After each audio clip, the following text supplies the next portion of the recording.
ಶರಣ ಬಂಧುಗಳೇ, ಇವತ್ತಿನ ಕಾರ್ಯಕ್ರಮದಲ್ಲಿ ನಾನೊಂದು ವಿಶಿಷ್ಟವಾಗಿರತಕ್ಕಂಥ ಪ್ರಾಣಾಯಾಮದ ಬಗ್ಗೆ, ವಿಶಿಷ್ಟವಾಗಿರತಕ್ಕಂಥ ಕಾಯಿಲೆಯ ಬಗ್ಗೆ ಮಾತಾಡೋಣಿದ್ದೀನಿ. ಆ ಕಾಯಿಲೆಯ ಹೆಸರು ಏನು ಅಂತೇಳಿದ್ರೆ ಅದಕ್ಕೆ ಅಸ್ತಮಾ ಸಮಸ್ಯೆ ಅಂತ ಕರೀತಾರೆ.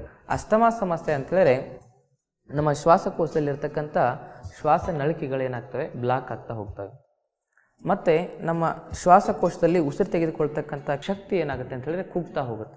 ಈ ಎಲ್ಲ ಸಮಸ್ಯೆಗೂ ಮೂಲ ಕಾರಣ ಏನಂತೇಳಿದ್ರೆ ನಮ್ಮ ಶ್ವಾಸಕೋಶನೇ. ಆ ಶ್ವಾಸಕೋಶ ಅಷ್ಟೊಂದು ಸಮಸ್ಯೆಯುತವಾಗಿ ನಮ್ಮನ್ನು ನೋಯಿಸ್ಬೇಕಂತೇಳಿದ್ರೆ ಕಾರಣ ನಾವು ಈ ಶ್ವಾಸಕೋಶ ಸಮಸ್ಯೆಗೆ, ಈ ಅಸ್ತಮಾ ಸಮಸ್ಯೆಗೆ ಒಂದು ವಿಪರೀತ ಸ್ಮೋಕಿಂಗ್ ಮಾಡೋರಿಗೆ ಜಾಸ್ತಿ ಬರ್ತಿದ್ದು ಶ್ವಾಸಕೋಶ ಸಮಸ್ಯೆ. ಒಂದು 15-20 ವರ್ಷ ಮ್ಯಾಕ್ಸಿಮಮ್ ಏನಾದರೂ ಕಂಟಿನ್ಯೂಸ್ ಆಗಿ ಸ್ಮೋಕಿಂಗ್ ಮಾಡಿದ್ರೆ ಅದೇನಾಗುತ್ತೆ, ಶ್ವಾಸಕೋಶದಲ್ಲಿ ಹೋಗಿ ಆ ಹೊಗೆ ಎಲ್ಲ ಟಾರೆಲ್ಲ ಕಟ್ಕೊಂಡ್ಬಿಡುತ್ತೆ. ಆವಾಗ ಅವರಿಗೆ 100% ಅಸ್ತಮಾ ಸಮಸ್ಯೆ ಬರ್ತಕ್ಕಂಥ ಚಾನ್ಸಸ್ ಇರುತ್ತೆ. ಮತ್ತು ಇನ್ನೊಂದು, ಕರಿದ ಪದಾರ್ಥಗಳನ್ನು ತಿನ್ನೋದು. ಹೆಚ್ಚು ಕರಿದ ಪದಾರ್ಥಗಳನ್ನು ತಿನ್ನೋದ್ರಿಂದ ಕೂಡ, ಜಂಕ್ ಫುಡ್ ತಿನ್ನೋದ್ರಿಂದ ಕೂಡ ಏನಾಗುತ್ತೆ, ಈ ನರಗಳು ವೀಕ್ ಆಗಿ ಅದರಿಂದ ಕೂಡ ಅಸ್ತಮಾ ಸಮಸ್ಯೆ ಬರುತ್ತೆ. ಈ ಅಸ್ತಮಾ ಸಮಸ್ಯೆ ಮೂಲ ಇದಿಷ್ಟು. ಹಾಗಾಗಿ ಅಸ್ತಮಾ ಸಮಸ್ಯೆ ಬಂದಿದೆ ಅಂತೇಳಿದ್ರೆ ನಾವೇನು ಮಾಡ್ಕೋಬೇಕು, ಮೊದಲು ನಮ್ಮ ಜೀವನ ಶೈಲಿಯನ್ನು ಬದಲಾಯಿಸ್ಕೊಳ್ಬೇಕು. ಎಣ್ಣೆ ಪದಾರ್ಥವನ್ನು, ಕರಿದ ಪದಾರ್ಥವನ್ನು ಕಡಿಮೆ ತಿನ್ನಬೇಕು. ಮತ್ತು ಕೋಲ್ಡ್ ಇರೋ ಕಡೆಗೆ, ಕೋಲ್ಡಿಂದ ಅಸ್ತಮಾ ಬಂದಿತ್ತು ಅಂತ ಹೇಳಿದ್ರೆ ಕೋಲ್ಡ್ ಇರೋ ಕಡೆಗೆ ಹೋಗಬಾರ್ದು. ಈ ಡಸ್ಟ್ ಅಲರ್ಜಿಯಿಂದ ಅಸ್ತಮಾ ಬರ್ತದೆ. ಆ ರೀತಿ ಏನಾದರೂ ಬಂದರೆ ಡಸ್ಟನ್ನು ಪೂರ್ತಿ ಅವಾಯ್ಡ್ ಮಾಡಬೇಕು. ಅದನ್ನ ಅವಾಯ್ಡ್ ಮಾಡಿ ಕೆಲವೊಂದಿಷ್ಟು ಆಸನಗಳನ್ನು ಮಾಡಬೇಕು. ಆಸನ, ಪ್ರಾಣಾಯಾಮ, ಕೆಲವೊಂದಿಷ್ಟು ನೇತಿ ಅಂತ ಬರುತ್ತೆ. ಇಲ್ಲಿ ಒಳಗಡೆ ಹೋಗೆಲ್ಲ ಡಸ್ಟ್ ಕೂತ್ಕೊಂಡಿರುತ್ತಲ್ವ, ಅದನ್ನು ಕ್ಲೀನ್ ಮಾಡಲಿಕ್ಕೆ ಕೆಲವೊಂದಿಷ್ಟು ನೇತಿ ಬರುತ್ತೆ. ಅದೆಲ್ಲವನ್ನು ಅಭ್ಯಾಸ ಮಾಡಿದ್ರೆ ನಮ್ಮ ಅಸ್ತಮಾ ಸಮಸ್ಯೆ 100% ವಾಸಿಯಾಗುತ್ತೆ. ಅದಕ್ಕೆ ಕೆಲವೊಂದಿಷ್ಟು ಮನೆ ಮದ್ದುಗಳು ಕೂಡ ಇದ್ದಾವೆ. ಆ ಮನೆ ಮದ್ದುಗಳನ್ನೆಲ್ಲ ನಾವು ಮಾಡ್ಕೋಬೇಕು. ಅದರ ಸಂಪೂರ್ಣವಾಗಿರ್ತಕ್ಕಂಥ ಮಾಹಿತಿಯನ್ನು ನಿಮಗೆ ಕೊಡ್ತೇನೆ. ಮೊದಲನೇದು, ಈ ಅಸ್ತಮಾ ಸಮಸ್ಯೆಗೆ ಯಾವ್ಯಾವೆಲ್ಲ ಆಸನಗಳನ್ನ ಮಾಡಬೇಕು ಅನ್ನೋದ್ರ ಬಗ್ಗೆ ಹೇಳ್ತೇನೆ. ಮೊದಲೇನು ಮಾಡಬೇಕು, ನಾವು ನೇರವಾಗಿ ನಿಂತ್ಕೋಬೇಕು. ಹೀಗೆ ಕುತ್ಕೊಂಡು ಹೀಗೆ ಎದ್ದೇಳಬೇಕು. ಯಾವತ್ತು ಏಳೋದನ್ನು ಕಲಿಸ್ಕೊಡಲ್ಲ ನಿಮ್ಗೆ ಯಾರು. ಎಲ್ಲರೂ ಜೀವನದಲ್ಲಿ ಬರೀ ಬೀಳೋದನ್ನೇ ಹೇಳ್ಕೊಡ್ತಾರೆ, ಹೇಳೋದು ಯಾರು ಹೇಳ್ಕೊಡೋದೇ ಇಲ್ಲ ನಿಮಗೆ. ಹೀಗೆ ಎದ್ದೇಳಬೇಕು. ನಿಧಾನವಾಗಿ ಹೀಗೆ ಎದ್ದು ನಿಂತ್ಕೊಂಡಾದ್ಮೇಲೆ ಈ ಅಸ್ತಮಾ ಸಮಸ್ಯೆಗೆ ಪ್ರಮುಖವಾಗಿ ನಾವೇನು ಮಾಡಬೇಕು, ಈ ಕೆಲವೊಂದಿಷ್ಟು ಶ್ವಾಸಕೋಶದ ಸಂಬಂಧಪಟ್ಟಿರ್ತಕ್ಕಂಥ ಬ್ರೀದಿಂಗ್ ಎಕ್ಸಸೈಸನ್ನು ಮಾಡಬೇಕು. ಇದಕ್ಕೆ ಬ್ರೀದಿಂಗ್ ಎಕ್ಸಸೈಸ್ ಅಂತ ಕರೀತಾರೆ. ಇವನ್ನ ಯಾವಾಗ ಮಾಡ್ತೇವಲ್ಲ ಆವಾಗ ಶ್ವಾಸಕೋಶದಲ್ಲಿರ್ತಕ್ಕಂಥ ಬ್ಲಾಕ್ ಓಪನ್ ಆಗ್ತಾ ಹೋಗುತ್ತೆ. ಹೇಗೆ ಮಾಡೋದು, ಪ್ರತಿಯೊಂದು ಎಕ್ಸಸೈಸನ್ನು, ಪ್ರತಿಯೊಂದು ವ್ಯಾಯಾಮವನ್ನು ನಾವೇನು ಮಾಡಬೇಕು, ಉಸಿರಾಟದ ಮೂಲಕವೇ ಮಾಡಬೇಕು. ಈಗ ಹೇಗೆ ಮಾಡಬೇಕು, ಹಸ್ತಪಾದ ಸಂಚಲನ. ಕೈ ಮೇಲೆ ಸ್ಟ್ರೈಟಾಗಿರಬೇಕು. ಈಗ ಕೈ ಕೆಳಗಡೆ ತೆಗೆದುಕೊಂಡು ಬರಬೇಕು, ಕಾಲನ್ನು ಮೇಲೆ ಹತ್ತಬೇಕು. ಕೈ ಕೆಳಗಡೆ ಬಂದಾಗ ಏನು ಮಾಡಬೇಕು, ಕೈ ಕೆಳಗಡೆ ಮುಷ್ಟಿ ಮಾಡ್ಕೋಬೇಕು. ಹೀಗೆ ಈಗ ನಿಧಾನವಾಗಿ ಕಾಲ ಮೇಲೆ ಹೀಗೆ, ಇದನ್ನೇ ಜೋರಾಗಿ ಮಾಡಬೇಕು. ಉಸಿರು ಬಿಡ್ತಾ ಕೆಳಗೆ, ಉಸಿರು ತೆಗೆದುಕೊಳ್ತಾ ಮೇಲೆ. ಮತ್ತು ಈ ಕಡೆಗೆ ಒಂದ್ಸರಿ ಉಸಿರು ಬಿಡ್ತಾ ಕೆಳಗೆ, ಉಸಿರು ತೆಗೆದುಕೊಳ್ತಾ ಮೇಲೆ. ಇದಕ್ಕೆ ಹಸ್ತಪಾದ ಸಂಚಲನ ಅಂತ ಕರೀತಾರೆ.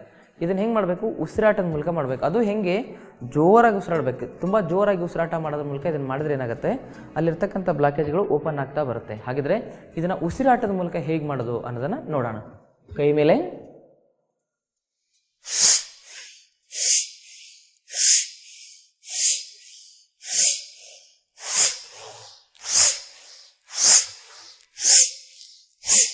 ಇದನ್ನು ಎಷ್ಟು 25x2 ಮಾಡಬೇಕು ಅಂತ ಹೇಳಿದ್ರೆ 50 ಸರಿ ಮಾಡಬೇಕು. 25 ಸರಿ ಮಾಡಿ ಬ್ರೇಕ್ ಕೊಡಬೇಕು. ಬ್ರೇಕ್ ಕೊಟ್ಟು ಏನು ಮಾಡಬೇಕು, ನಿಧಾನವಾಗಿ ಗಮನಿಸ್ತಾ ಹೋಗಬೇಕು. ಶ್ವಾಸಕೋಶಗಳನ್ನು, ಇಡೀ ಶರೀರವನ್ನು ಗಮನಿಸಬೇಕು. 25 ಸರಿ ಮಾಡಿ ಆದಮೇಲೆ, ಅದಾದಮೇಲೆ ಮತ್ತೇನು ಮಾಡಬೇಕು, ಈಗ ಕೈಯನ್ನು ಮತ್ತೆ ಮೇಲೆತ್ತಬೇಕು. ನಿಧಾನವಾಗಿ ಉಸಿರು ಬಿಡ್ತಾ ಕಾಲನ್ನು ಸಂಪೂರ್ಣ ಮೇಲೆತ್ತಬೇಕು. ಒಂದ್ಸರಿ ಈ ಕಾಲು, ಇನ್ನೊಂದ್ಸರಿ ಬೇರೆ ಕಾಲು.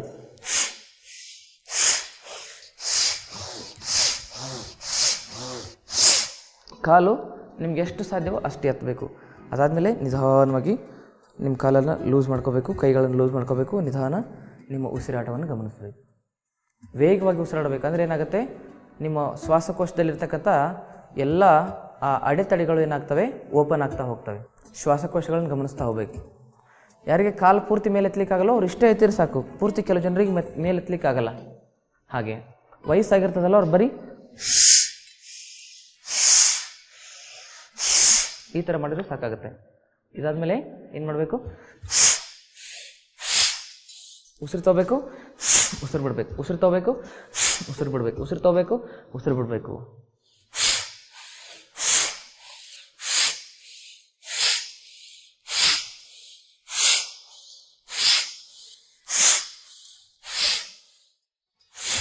ರಿಲ್ಯಾಕ್ಸ್. ಗಮನಿಸ್ತಾ ಹೋಗಿ,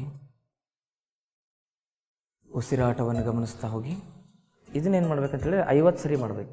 ಹೀಗೆ 1 2 3 ಹೀಗೆ 50 ಸರಿ ಅಂತೇಳಿ 25 × 2 ಎಲ್ಲವನ್ನು 25ರಂತೆ 2 ಸರಿ ಮಾಡ್ಬೇಕಂತೇಳಿ ಟೋಟಲ್ 50 50 50. ಮೊದಲನೇದು ಹೀಗೆ ಮಾಡಿದ್ದು, ಅದಾದಮೇಲೆ ಹೀಗೆ ಮಾಡಿದ್ದು, ಇದಾದಮೇಲೆ ಹೀಗೆ ಮಾಡಿದ್ದು. ಈ ಮೂರನ್ನು ನಾವೇನು ಮಾಡಬೇಕು 25ರಂತೆ 3 ಬಾರಿ ಮಾಡಬೇಕು. ಈ ಥರ ಮಾಡಿದರೆ ಏನಾಗುತ್ತೆ, ನಮ್ಮ ದೇಹಕ್ಕೆ ಹೀಟ್ ಜಾಸ್ತಿ ಆಗ್ತಾ ಹೋಗುತ್ತೆ, ದೇಹ ಉಷ್ಣವಾಗುತ್ತೆ. ದೇಹ ಯಾವಾಗ ಉಷ್ಣ ಆಗುತ್ತೆ ಆವಾಗ ಶ್ವಾಸಕೋಶದಲ್ಲಿರ್ತಕ್ಕಂಥ ಎಲ್ಲ ಕೆಟ್ಟ ಪದಾರ್ಥವು ಕೂಡ ಅಂತೇಳಿದರೆ ಈ ಇಂಗಾಲದ ಡೈಆಕ್ಸೈಡ್ ಅಂತ ಕರೀತಾರಲ್ಲ, ಕಾರ್ಬನ್, ಅದೇನಾಗುತ್ತೆ ಪೂರ್ತಿಯಾಗಿ ಹೊರಗಡೆ ಬರ್ತಾ ಹೋಗುತ್ತೆ. ಇದನ್ನು ನೀವು ಪ್ರತಿದಿನ ಹೆಂಗೆ ಅಂತೇಳಿದರೆ ನಿಯಮಿತವಾಗಿ ಅಭ್ಯಾಸ ಮಾಡಬೇಕು. ನಿಯಮಿತವಾಗಿ ಅಭ್ಯಾಸ ಮಾಡೋದು ಅಂತೇಳಿದ್ರೆ ಏನು, ಪ್ರತಿನಿತ್ಯವೂ ಒಂದೇ ಸಮಯದಲ್ಲಿ ಅಭ್ಯಾಸ ಮಾಡಬೇಕು. ಒಂದೇ ಸಮಯ ಅದಕ್ಕೋಸ್ಕರ ನಿಗದಿಯಾಗಿ ಇಟ್ಕೊಂಡು ಮಾಡಬೇಕು. ಇದನ್ನು ನೀವು ಏನಾದರೂ ಮಾಡಿದ್ದೇ ಆದರೆ ಸಮಸ್ಯೆ ವಾಸಿಯಾಗಲಿಕ್ಕೆ ಇದು ಪ್ರಥಮ ಮೆಟ್ಟಿಲಾಗುತ್ತೆ. ಹಾಗೆಯೇ ಈ ಅಸ್ತಮಾ ಸಮಸ್ಯೆ ವಾಸಿಯಾಗಲಿಕ್ಕೆ ಕೆಲವೊಂದಿಷ್ಟು ಮೆಟ್ಟಿಲುಗಳಿದ್ದಾವೆ. ನಾನೇನು ಹೇಳಿದೆ ನಿಮಗೆ ಅಂತೇಳಿದರೆ ಉಸಿರಾಟದ ಜೊತೆಗೆ ಮಾಡ್ತಕ್ಕಂಥ ಕೆಲವೊಂದಿಷ್ಟು ಎಕ್ಸಸೈಸ್, ಬ್ರೀದಿಂಗ್ ಎಕ್ಸಸೈಸನ್ನು ಹೇಳಿದೆ. ಇದಾದಮೇಲೆ ಕೆಲವೊಂದಿಷ್ಟು ಆಸನಗಳನ್ನ ಮಾಡಬೇಕಾಗತ್ತೆ ಈ ಅಸ್ತಮಾ ಸಮಸ್ಯೆ ಇರೋರು. ಅದಕ್ಕೇನು ಹೇಳ್ತಾರೆ ಅಂತೇಳಿದ್ರೆ ವೀರಭದ್ರಾಸನ ಅಂತ ಕರೀತಾರೆ. ಅದಾದಮೇಲೆ ಇನ್ನೂ ಒಂದು ಪ್ರಸಾರಿತ ಪಾದೋತ್ತಾಸನ ಅಂತ ಬರುತ್ತೆ, ಮತ್ತು ಸೂರ್ಯ ನಮಸ್ಕಾರ. ಇವನ್ನೆಲ್ಲವನ್ನು ಮಾಡಿದರೆ ಏನಾಗುತ್ತೆ, ನಮ್ಮ ದೇಹ ಏನಾಗುತ್ತೆ ಉಷ್ಣವಾಗ್ತಾ ಹೋಗುತ್ತೆ, ಮತ್ತು ನರನಾಡಿಗಳಲ್ಲಿ ಶಕ್ತಿ ಸಂಚಾರ ಆಗುತ್ತೆ, ಮತ್ತು ನರಗಳು ಸದೃಢವಾಗ್ತವೆ. ಯಾವಾಗ ನರಗಳು ಸದೃಢವಾಗುತ್ತೆ ಆವಾಗ ಅಸ್ತಮಾ ಸಮಸ್ಯೆ ಹೋಗುತ್ತೆ. ಈ ಅಸ್ತಮಾ ಸಮಸ್ಯೆ ಬರಲಿಕ್ಕೆ ಮುಖ್ಯವಾಗಿರ್ತಕ್ಕಂಥ ಕಾರಣ ಏನಂತೇಳಿದರೆ ಅನೆಮಿಕ್ ಕೂಡ ಒಂದು ಕಾರಣ. ಯಾರಲ್ಲಿ ರಕ್ತ ಕಡಿಮೆ ಇರ್ತದಲ್ವಾ ಅವ್ರಿಗೂ ಕೂಡ ಅಸ್ತಮಾ ಸಮಸ್ಯೆ ಅಟ್ಯಾಕ್ ಆಗುತ್ತೆ. ಅದಕ್ಕೆ ನರಗಳು ಯಾವಾಗ ಸ್ಟ್ರೆಂತ್ಫುಲ್ಲಾಗಿ ಕೆಲಸ ಮಾಡುತ್ತೆ ಅವಾಗ ಏನಾಗುತ್ತೆ, ನಮ್ಮ ದೇಹದಲ್ಲಿ ರಕ್ತದ ಕೊರತೆ ಆಗಲ್ಲ. ಆ ರಕ್ತದ ಕೊರತೆ ಆಗಬಾರ್ದು ಅಂತೇಳಿ ನಮ್ಮ ನರಗಳನ್ನು ಶಕ್ತಿಶಾಲಿಯಾಗಿ ಇಟ್ಕೋಬೇಕು. ನರಗಳು ಶಕ್ತಿಶಾಲಿಯಾಗಿರ್ಬೇಕಂತಂದರೆ ಈ ಆಸನಗಳನ್ನ ಮಾಡಬೇಕು. ಮೊದಲು ಬ್ರೀದಿಂಗ್ ಎಕ್ಸಸೈಸ್ ಕಂಪಲ್ಸರಿ ಮಾಡಬೇಕು, ಒಂದು 10 ನಿಮಿಷ. ಅದಾದಮೇಲೆ ಆಸನಗಳನ್ನ ಮಾಡಬೇಕು. ಮೊದಲನೇದಾಗಿ ನಾವು ಯಾವ ಆಸನ ಮಾಡಬೇಕಂತೇಳಿದರೆ ಇದಕ್ಕೆ ವೀರಭದ್ರಾಸನ ಅಂತ ಕರೀತಾರೆ. 2 ಕಾಲನ್ನು ಅಗಲ ಮಾಡ್ಕೋಬೇಕು, ಕೈ ಸ್ಟ್ರೈಟಾಗಿ ಇಟ್ಕೋಬೇಕು. ಮೊದಲು ಯಾವುದೋ ಒಂದು ಕಡೆಗೆ ಈ ರೀತಿ ಮೊದಲು ಎಡಗಡೆನೇ ಹೋಗಿ ನೇರ ನಿಂತ್ಕೋಬೇಕು. ಈಗ ನಿಂತ್ಕೊಂಡು ಏನು ಮಾಡ್ಬೇಕಂತಂದರೆ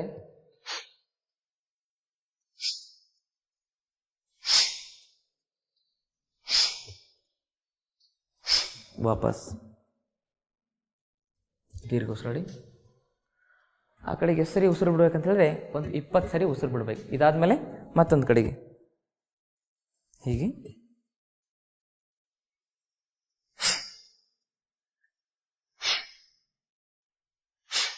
ಸಾಧ್ಯ ಆದರೆ ಈ ಕಾಲನ್ನು ಸ್ವಲ್ಪ ಈ ರೀತಿ ತಿರುಗಿಸ್ಕೊಳ್ಳಿ.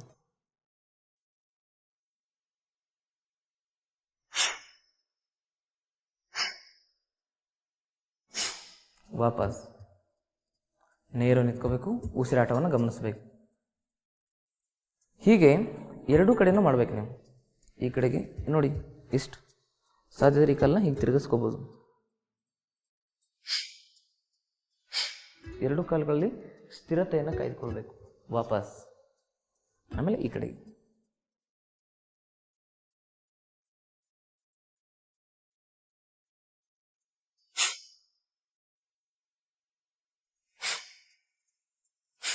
ನಿಧಾನವಾಗಿ ಸ್ಟ್ರೈಟಾಗಿ ನಿಂತ್ಕೊಳ್ಳಿ, ಸಹಜ ಸ್ಥಿತಿಗೆ ಬನ್ನಿ.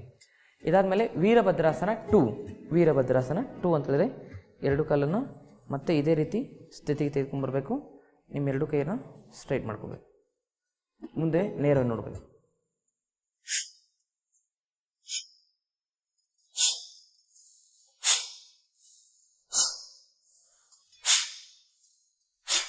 ವಾಪಸ್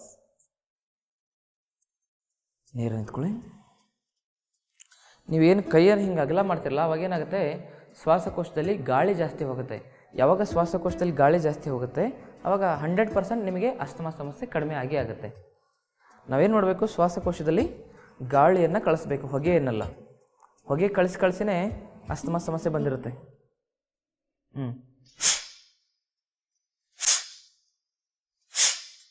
ಶ್ವಾಸಕೋಶದಲ್ಲಿ ಕೆಲವೊಂದಿಷ್ಟು ಪೂರ್ತಿ ಕಾರ್ಬನ್ ಇರುತ್ತೆ. ಈ ವಾಹನಗಳು ಬಿಟ್ಟಿರ್ತಕ್ಕಂಥ ಕಾರ್ಬನ್ ಆಗಿರ್ಬೋದು,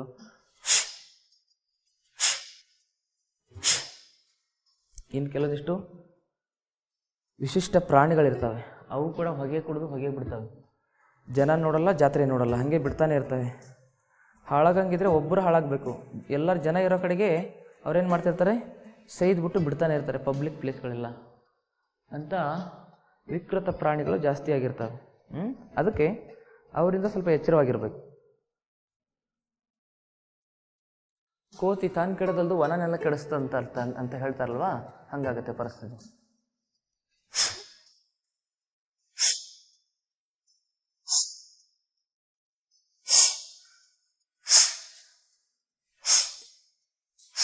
ಇದು ವೀರಭದ್ರಾಸನ 3rd ವೇರಿಯೇಷನ್. ಇದು ಇದಾದ್ಮೇಲೆ ಈ ಕಡೆಗೆ ಮತ್ತೆ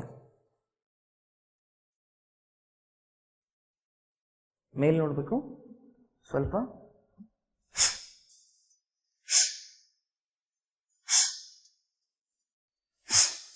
ವಾಪಸ್ ಗಮನಿಸ್ತಾ ಹೋಗಿ,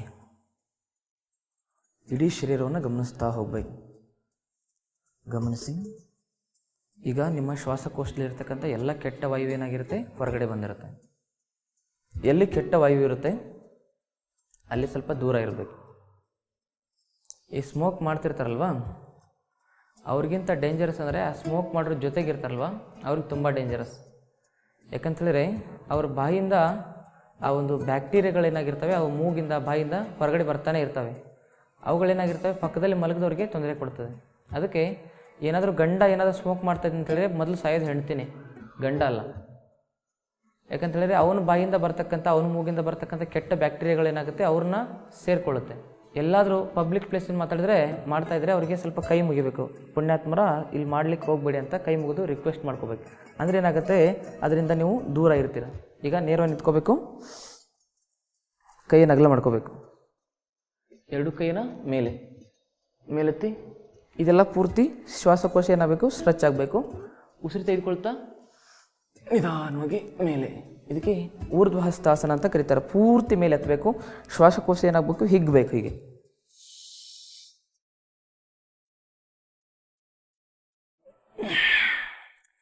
ಎರಡು ಕೈಗಳೇನಾಗಿರಬೇಕು, ಕಿವಿಗೆ ಸ್ಪರ್ಶವಾಗಿರಬೇಕು. ಇಲ್ಲಿ ನೋಡಿ,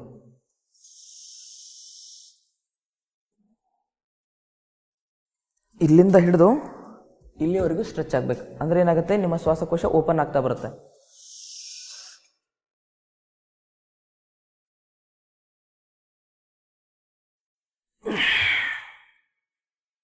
ವಿಶ್ರಾಂತಿ.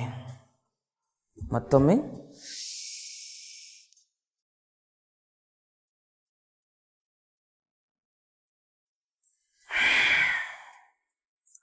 ರಿಲ್ಯಾಕ್ಸ್. ಇದನ್ನು ಎಷ್ಟು ಸರಿ ಮಾಡ್ಬೇಕಂತ ಹೇಳಿದ್ರೆ, ಒಂದು 20 ಸರಿ ಮಾಡ್ಬೇಕು. ಇದನ್ನು ಹಿಂಗೆ ಉಸಿರು ತೆಗೆದುಕೊಳ್ತಾ ಹಿಂದೆ ಬೆಂಡ್ ಆಗೋದು, 10 ಸೆಕೆಂಡ್ ಹೋಲ್ಡ್ ಮಾಡೋದು, ಅಥವಾ 5 ಸೆಕೆಂಡ್ ಆದರೂ ಹೋಲ್ಡ್ ಮಾಡಬೇಕು, ಮತ್ತೆ ವಾಪಸ್ ಬರಬೇಕು. ಇದಕ್ಕೆ ಊರ್ಧ್ವ ಹಸ್ತಾಸನ ಅಂತ ಕರೀತಾರೆ. ಇದನ್ನು ಎಷ್ಟು ಸರಿ ಮಾಡಬೇಕು, ಮಿನಿಮಮ್ ಒಂದು 20 ಸರಿ ಮಾಡಬೇಕು. ಈಗೇನು ಮಾಡಬೇಕು, ಅಸ್ತಮ ಸಮಸ್ಯೆ ಇರೋರು ಮತ್ತೊಂದಿಷ್ಟು ಆಸನಗಳನ್ನ ಮಾಡಬೇಕು. ಇದಕ್ಕೆ ಪ್ರಸಾರಿತ ಪಾದೋತ್ತಾಸನದ ಚಲನೆ ಅಂತ ಕರೀತಾರೆ. ಹೇಗೆ ಅಂತೇಳಿದ್ರೆ, ನೀವು 2 ಕೈಗಳನ್ನ ಮೇಲೆತ್ತಬೇಕು, ಸ್ಟ್ರೈಟಾಗಿ ಇಟ್ಕೋಬೇಕು ಇಡೀ ಶರೀರವನ್ನು. ಈಗೇನು ಮಾಡಬೇಕು, ಉಸಿರು ಬಿಡ್ತಾ ಬಿಡ್ತಾ ಬಿಡ್ತಾ ಬಿಡ್ತಾ ಬಿಡ್ತಾ ನೀವೇನು ಮಾಡ್ಬೇಕಂತೇಳಿ, ನಿಮ್ಮ ಕೈಗಳನ್ನ ಪೂರ್ತಿ ಹಿಂದೆ ತೆಗೆದುಕೊಂಡು ಹೋಗಿ, ಇಷ್ಟು ಹಿಂದೆ ನಿಮ್ಮ ಕಾಲುಗಳನ್ನ ದಾಟಿ ಹೋಗ್ಬೇಕು. ಮತ್ತು ಉಸಿರು ತೆಗೆದುಕೊಳ್ತಾ ಮೇಲೆ. ಹಿಂದೆ ಹೋದಾಗ ಕೈಗಳನ್ನು ಹೀಗೆ ಮಾಡ್ಕೋಬೇಕು. ಮುಂದೆ ಬಂದಾಗ ಕೈಗಳನ್ನ ನಮಸ್ಕಾರ ಸ್ಥಿತಿ ತೆಗೆದುಕೊಂಡು ಬರಬೇಕು. ಹಿಂದೆ ಹೋದಾಗ ಕೈಗಳು ಹೀಗೆ, ಮೇಲೆ ಬಂದಾಗ ಕೈಗಳನ್ನು ಜೋಡಿಸ್ಕೋಬೇಕು. ಇದಕ್ಕೆ ಪ್ರಸಾರಿತ ಪಾದೋತ್ತಾಸನ ಚಲನೆ ಅಂತ ಕರೀತಾರೆ. ಇದನ್ನು ವೇಗವಾದ ಉಸಿರಾಟದೊಂದಿಗೆ ಮಾಡಬೇಕಂದ್ರೆ 100% ನಿಮ್ಮ ಅಸ್ತಮ ಸಮಸ್ಯೆ ಕಡಿಮೆ ಆಗುತ್ತೆ. ಹೇಗೆ, ಇಲ್ಲಿ ನೋಡಿ.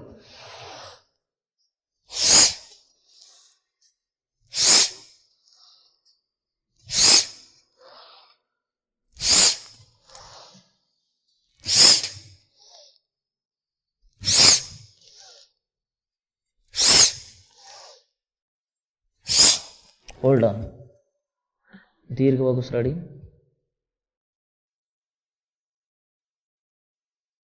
ಉಸಿರು ತೆಗೆದುಕೊಳ್ತಾ ಮೇಲೆ, ಮತ್ತೆ ಮೇಲೆ ಸ್ವಲ್ಪ ಹೋಲ್ಡ್ ಮಾಡಿ. ದೀರ್ಘವಾಗಿ. ನಿಮ್ಮ ಕಾಲುಗಳೇನಾಗಿರಬೇಕು, ಈ ರೀತಿ ಒಳಗಡೆ ಬಂದಿರಬೇಕು. ಅಕಸ್ಮಾತ್ ನಿಮ್ಮ ಕಾಲು ಹಿಂಗೆ ಹೊರಗಡೆ ಹೋಗಿತ್ತು ಅಂತ ಹೇಳಿದ್ರೆ ಬ್ಯಾಲೆನ್ಸ್ ತಪ್ಪೋಗ್ಬಿಡುತ್ತೆ ನಿಮಗೆ. ಈ ಕಾಲುಗಳ ಬೆಟ್ಟಗಳೇನಾಗಿರಬೇಕು, ಒಳಗಡೆ ಇರಬೇಕು. ಇಲ್ಲಿ ಹೀಗೆ ಅಂದರೆ ಏನಾಗುತ್ತೆ, ಬ್ಯಾಲೆನ್ಸ್ ಇರುತ್ತೆ ಬಾಡಿ. ಹೀಗೆ ಇಟ್ಕೊಂಡೇ ಮಾಡಬೇಕು. ದೀರ್ಘ ಉಸಿರಾಡಿ. ಶ್ವಾಸಕೋಶದಲ್ಲಿ ಪ್ರವೇಶ ಮಾಡ್ತಕ್ಕಂಥ ಗಾಳಿಯನ್ನು ಗಮನಿಸ್ತಾ ಹೋಗಿ. ದೀರ್ಘ ಉಸಿರಾಡಬೇಕು. ಮತ್ತು ಅಸ್ತಮಾ ಸಮಸ್ಯೆ ಇರತಕ್ಕಂಥ ಸಂದರ್ಭದಲ್ಲಿ ತಣ್ಣನೆಯ ಪದಾರ್ಥವನ್ನು ಯಾವತ್ತೂ ತಿನ್ನಬಾರ್ದು, ಯಾವತ್ತೂ ಬಿಸಿನೀರೇ ಕುಡಿಬೇಕು. ದೀರ್ಘ ಉಸಿರಡಿ, ಮತ್ತೆ ಉಸಿರು ಬಿಡ್ತಾ ಕೆಳಗೆ.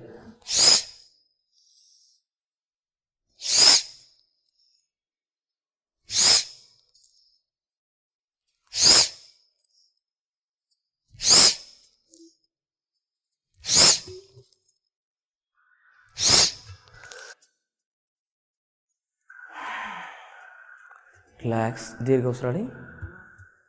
ಉಸಿರಾಟವನ್ನು ಗಮನಿಸ್ತಾ ಹೋಗಿ. ಕೇವಲ ನಿಮ್ಮ ಉಸಿರಾಟವನ್ನು ಗಮನಿಸ್ತಾ ಹೋಗಿ.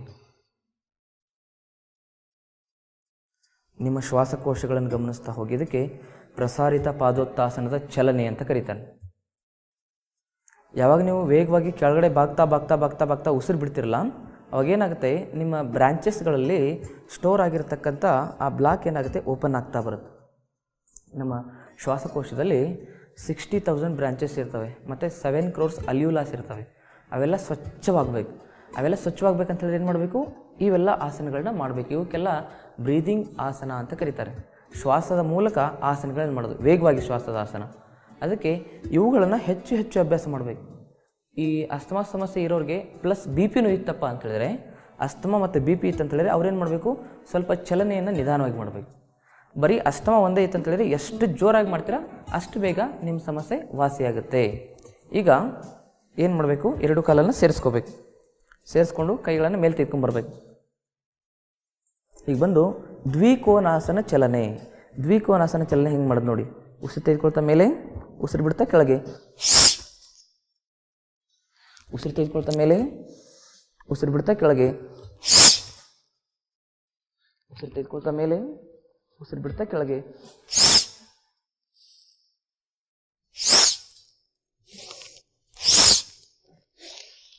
ರಿಲ್ಯಾಕ್ಸ್.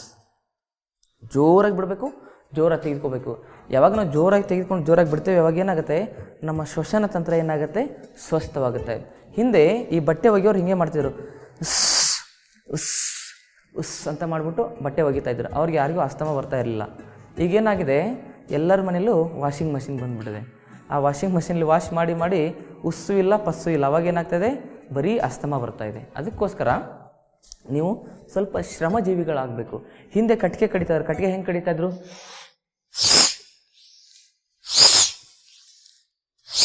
ಹಿಂಗೆ ಕಡಿತಾಯಿದ್ರು. ಇದನ್ನೇನು ಮಾಡಬೇಕು, ಇದನ್ನು ಕೂಡ ಅಭ್ಯಾಸ ಮಾಡಬೇಕು. ಹಿಂದೆ ಶ್ರಮಜೀವಿಗಳು ಜಾಸ್ತಿ ಇರ್ತಾಯಿದ್ರು. ಅದಕ್ಕೆ ಯಾವ ಸಮಸ್ಯೆನೂ ಇರ್ತಾ ಇರಲಿಲ್ಲ ಅವರಿಗೆ. ಅದು ಹಿಂದೆ ಇರ್ತಕ್ಕಂಥ ಕಾಯಿಲೆಗಳು ಒಂದು 2-3 ಮಾತ್ರ ನಮ್ಗೆ ಬರುತ್ತೆ. ಒಂದು ಪ್ಲೇಗು, ಕಾಲ್ರಾ, ಈ ಥರ ಮಲೇರಿಯಾ, ಈ ಥರ ಸಾಂಕ್ರಾಮಿಕ ರೋಗಗಳನ್ನ ಬಿಟ್ಟರೆ ಬೇರೆ ಯಾವುದು ಇದು asthma, cholesterol, triglyceride, sugar, B P ಇದು ಯಾವುದು ಬರ್ತಾನೆ ಇರಲಿಲ್ಲ ಅವ್ರಿಗೆ. ಈ ಮಾಡ್ರನ್ ಕಾಯಿಲೆಗಳಿವೆಲ್ಲ. ಅದಕ್ಕೆ ನಾವೇನು ಮಾಡಬೇಕು, ಸ್ವಲ್ಪ ಬೆವರನ್ನು ಹರಿಸಬೇಕು. ಈ ರೀತಿ ನಾವು ಬ್ರೀದಿಂಗ್ ಜೊತೆಗೆ ಆಸನಗಳನ್ನ ಮಾಡ್ತಾ ಹೋದರೆ ಏನಾಗುತ್ತೆ, ಈ ಬೆವರು ಹರಿತಾ ಹೋಗುತ್ತೆ. ಇದನ್ನು ಕೂಡ ಏನಂತ ಹೇಳ್ತಾರೆ ಅಂದರೆ ಪ್ರಸಾರಿತ ಪಾದೋತ್ತಾಸನ ಚಲನೆ ಅಂತ ಕರೀತಾರೆ. ನೀವೇನು ಮಾಡಿದ್ರೆ ಆವಾಗಲೇ ಹೀಗೆ ಮಾಡಿದ್ರಲ್ವಾ, ಸ್ವಲ್ಪ ಕಾಲು ಅಗಲಿಸ್ಕೊಂಡು ಹೀಗೂ ಮಾಡ್ಬೋದು. ಇದನ್ನು ಕೈ ಮುಷ್ಟಿ ಮಾಡಬೇಕು. ಮುಷ್ಟಿಗೆ ಇಟ್ಕೊಂಡು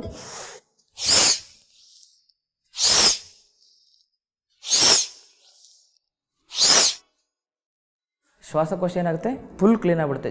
ಎಷ್ಟು ಸಾಧ್ಯವೋ ಅಷ್ಟು ಜೋರಾಗಿ ಉಸಿರು ತೆಗೆದುಕೋಬೇಕು, ಎಷ್ಟು ಸಾಧ್ಯವೋ ಅಷ್ಟು ಜೋರಾಗಿ ಉಸಿರನ್ನು ಹೊರಗಡೆ ಬಿಡಬೇಕು. ಇದರಲ್ಲಿ ಎಲ್ಲದರಲ್ಲೂ ಹಾಗೇನೆ. ಈಗೇನು ಮಾಡಬೇಕು, ಕಟಿ ಚಕ್ರಾಸನವನ್ನು ಹೀಗೆ ಮಾಡಬೇಕು.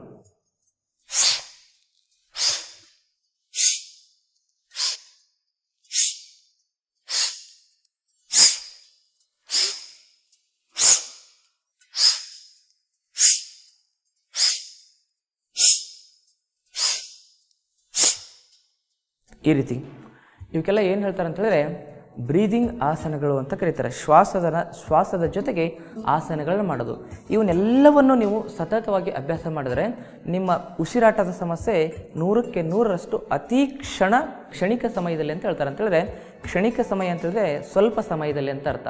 ಎಷ್ಟು ಕ್ಷಣಿಕ ಸಮಯದಲ್ಲಿ ಅಂತೇಳಿದ್ರೆ ತುಂಬ ಕಡಿಮೆ ಸಮಯದಲ್ಲಿ ನೀವು ಯಾವುದ್ಯಾವುದೋ ಔಷಧಿ ತಗೊಂಡು ವಾಸಿ ಮಾಡ್ಕೊಳ್ಳದೆ ಇರತಕ್ಕಂಥ ಅಸ್ತಮಾ ಅಂತೇಳಿದ್ರೆ 10 ವರ್ಷದಿಂದ 15 ವರ್ಷದಿಂದ ಇರತಕ್ಕಂಥ ಅಸ್ತಮಾ ತುಂಬ ಅಂದರೆ ಒಂದು 2-3 ತಿಂಗಳಲ್ಲಿ 100% ವಾಸಿ ಆಗುತ್ತೆ, ಶ್ರದ್ಧೆಯಿಂದ ಮಾಡಿದ್ರೆ ಮಾತ್ರ ಅಂತಕ್ಕಂಥ ಮಾತನ್ನು ಹೇಳ್ತಾ, ಈ ಅಸ್ತಮಾ ಸಮಸ್ಯೆಗೆ ಇನ್ನೊಂದಿಷ್ಟು ಆಸನಗಳಿದ್ದಾವೆ, ಕುತ್ಕೊಂಡು ಮಾಡ್ತಕ್ಕಂಥ ಆಸನಗಳು.